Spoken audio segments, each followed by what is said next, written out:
We're kind of keeping with the same theme of NFTs. We have two really special guests. We are going to have Veronica from the San Francisco Examiner. She's a tech reporter. She will be hosting a little fireside panel with Anne, who works in special projects for OpenSea. So please join me in welcoming these two amazing women to the stage for a fireside chat.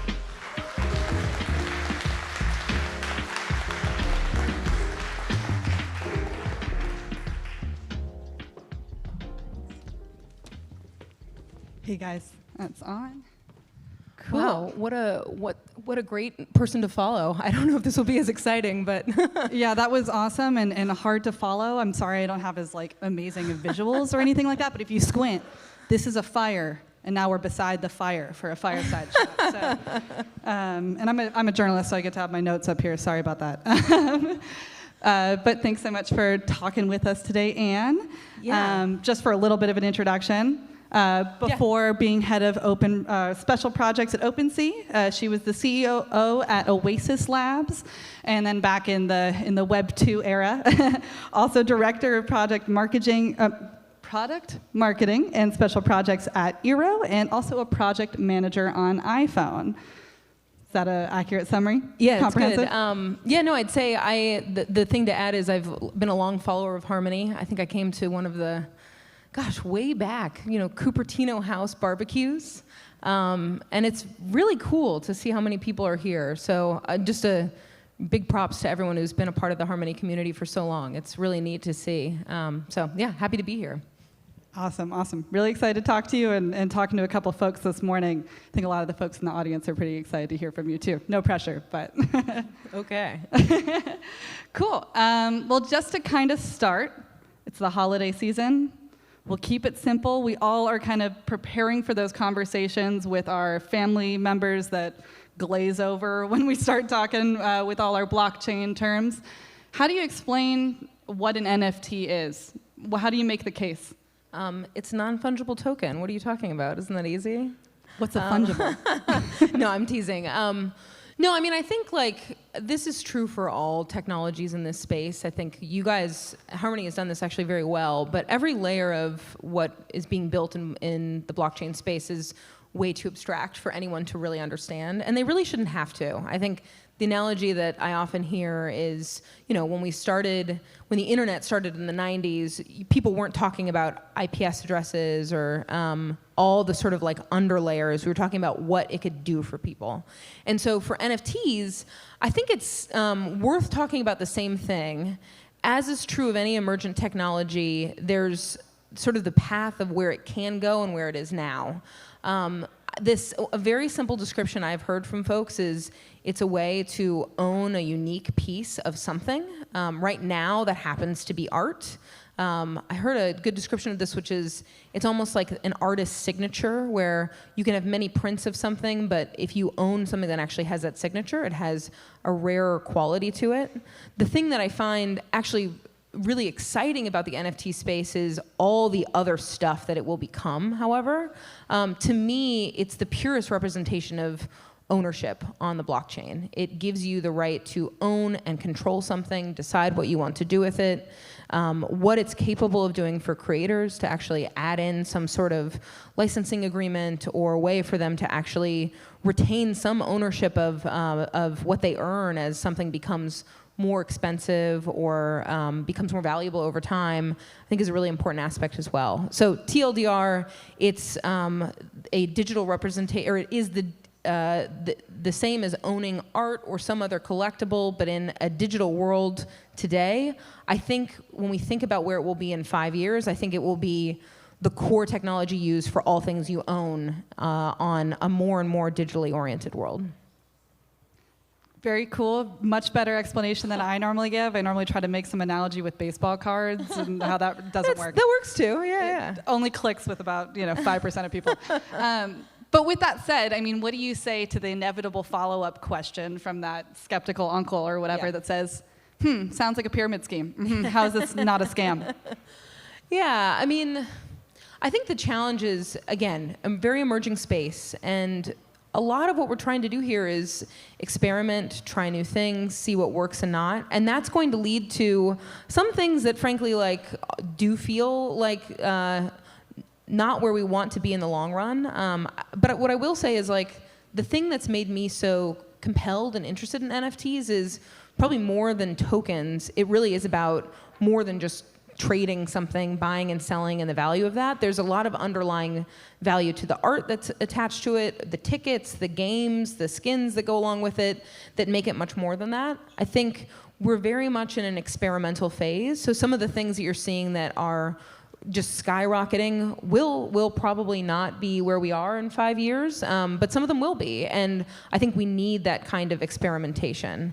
I think the responsibility of everyone in the industry then is to balance, and we can talk about this a little bit more, but is how you balance creating guardrails so that users, this is true for tokens too, users don't get into situations that they shouldn't, and that you're educating folks enough that they can make thoughtful, critical decisions about what they're spending their money on, spending their time on, what communities they're a part of.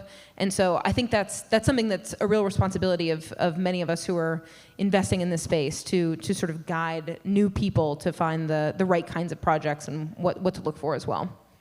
Totally.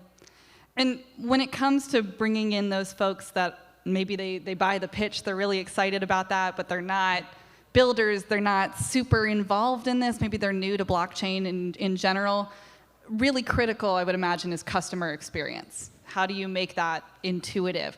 So, I mean, there's a lot of NFT marketplaces. How important is customer experience to OpenSea's success? I've seen you talking a lot about this online. Yeah, so one of the things I'm working on at OpenSea is making all of our, I would say, customer happiness experiences better. And the thing that I find really exciting about this is, one, I think for all Web3 projects, there's a lot of room for us all to grow. I'll say that. I think at OpenSea, we've seen just this tremendous amount of interest and excitement, and this team, we're building a team to sort of keep up with that type of demand to make sure we're supporting folks. But the questions that come to mind that I find exciting are, how do you do that in a way that actually empowers the community rather than, I think, the Web 2 sort of transactional way of having support? And so some of the things that I think about when we're designing the right customer experience systems, the right way to really harness what the community is doing is, instead of creating transactional relationships with customers, we should be creating and facilitating environments for people to build community, support those communities, and then have some guardrails to make sure that people are safe and understand what's happening on the platform. And so when I think about what the future of like customer experience will look like on platforms like OpenSea, they should be much more guided by community moderation, community engagement, feedback from the community. And this is really something that's very core to the beliefs of the whole OpenSea team. And so I think there's like a lot of future ways that we can think about how that plays out. There's some really interesting mechanisms in the space to coordinate people in decentralized ways. Like, those are all things we're investigating. But I think the core thing is we need to bring more people on board into the world of Web3. NFTs are a really wonderful way to do that. And so the more we can make it a safe and friendly environment for folks to learn, play around with, and frankly find other people that are interested in the same things as them, I think that's really what's most important. Like, when I think about what made me most excited about NFTs, it's the community. Like, I think it was, so I've been a part of the Web3 space for a while. Oasis Labs is an early contributor to the Oasis Network, another layer one.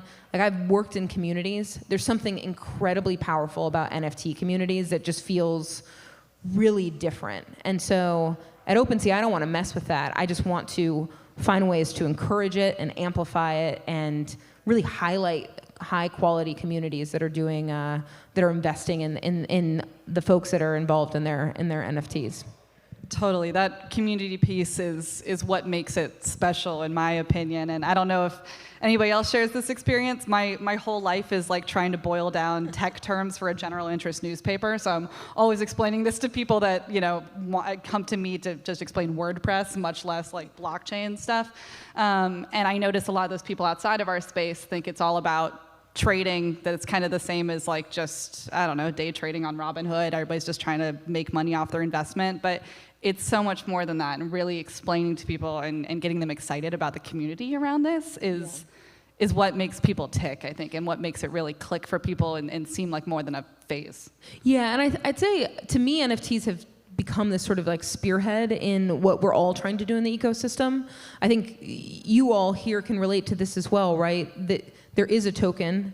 It's, I think it's doing well. I don't know. But like that's not the reason that you're here. You're here because you're building something, and the token is the utility that will drive that. It's a little bit of a harder concept to understand, I think, for people when they're thinking about like, okay, well then like the token's used to stake and to validate, like what does that mean? Like you're paying someone to run a node. Like it's very complex. I've tried many times to explain that myself. And so like the nice thing about NFTs is I think it's actually a really easy entryway for people to understand, I think, a much broader set of concepts in Web3, and really shifting people from seeing it, the whole space as an investment space, to the new internet, a new movement. Totally. Now, a question that maybe I'm being a little bit self-serving here, but this is something I was trying to Google and really figure out. Explain to us what OpenSea Special Projects really is. What does special projects entail in this context, and what can we look forward to from your leadership? It's a mystery. No. I like nothing to announce here, obviously, but I'd say like, how would I frame this? So I think I'd come from a layer one company myself, or layer one community, and a company building a layer one. I think those types of principles are really important to infuse into companies that are playing such a big role in the space. And so at a high level, a lot of what I'm doing is thinking and working with the team to highlight a lot of things the team already knows, but to put some manpower behind harnessing our community, harnessing a lot of the work we want to do in the future to be more connected to communities as well. From a practical perspective, like what that means for any of you who are users of the platform now is a lot of focus on making the platform as safe as it can be and making our customer support fast and responsive. In the long run, I think what I'm really focused on is how do we harness and give back to the community that we're a part of? As is true for every ecosystem, the teams that are early builders are really only as good as the people, the broader group of people who are engaged and involved in those communities. And my main focus is what are the mechanisms can we use to add more community moderators, add more impact and feedback from all of you who are the ones actually spending time on the platform, and finally thinking a bit about like how we can be more engaged and more involved in not only Ethereum but other platforms that are using the site, using the platform as well. So those are some very broad, non-newsworthy ways of saying long-term Web3 planning. It works for me. I understand it a little bit better now, so thanks for that. Not to just keep rapid firing you questions. How are we doing with time? Where's my time person? I have no idea. 5 minutes? Okay, cool. What's your favorite collection on OpenSea? And why? Let's start talking about the art. Yeah, I mean, I guess what I'll say off the top is I think, like I would imagine many of you, I've played the game of selling too soon, which is a bummer. So I was a proud holder of a cool cat that I no longer own anymore. But my favorite project right now is Women of the World. It's just like an awesome, like really cool design project. And I think, we're both on stage, but women are really underrepresented in the space still. And I think, so I'm always excited to support female artists in the space. And also it's just a very cool design. The other one that I'm like super into, which is a little bit under the radar, is it's called My Pixel Portrait. and they'll like make portraits of you in a pixelated form. And so that's like a very fun one. I don't think the Annie Fauvre NFT will go for very much, but it's a very cool thing to like own and be able to have on the blockchain. So yeah. Slightly more unique avatar for Twitter, maybe, if you. Yeah. Awesome, very cool. Kind of a question out of left field. You might not want to answer this, but some news broke about OpenSea this week that I think a couple of people have asked me about today. The Lyft CFO, Brian Roberts, is now CFO of OpenSea, and he's been teasing some potential news. I think the quote that he gave to the press was something like, OpenSea is growing so quickly and there's so much interest, I would be stupid not to think about an IPO. I think that's how he put it. Any news that you're possibly able to share? No news to announce. I think Brian clarified something.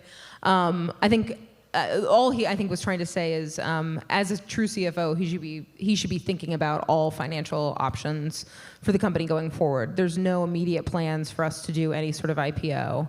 I think the other thing that I want to emphasize to everyone here is, I don't think we would do anything without involving and engaging the community. I can't speak specifically. I think there's a lot of questions. You know, I get I probably get a when token tweet every hour. There's no comment on that, right? Like I think what I can say is it's really important that as any company that's involved in the Web3 space and engaged in it and being a part of it, that we give back. And so anything we would decide to do would include involving the community. But no immediate plans to IPO. And if that were a path that we decided to take, we'd be sure that we would go about it in a way that involves all of the community. Brian's awesome, though. It's just been really nice to have him. I think anyone who's been in this space can also speak to just how complicated a lot of the transaction volume is when you're bringing it to a Web 2 world, and we're really happy to have him on board.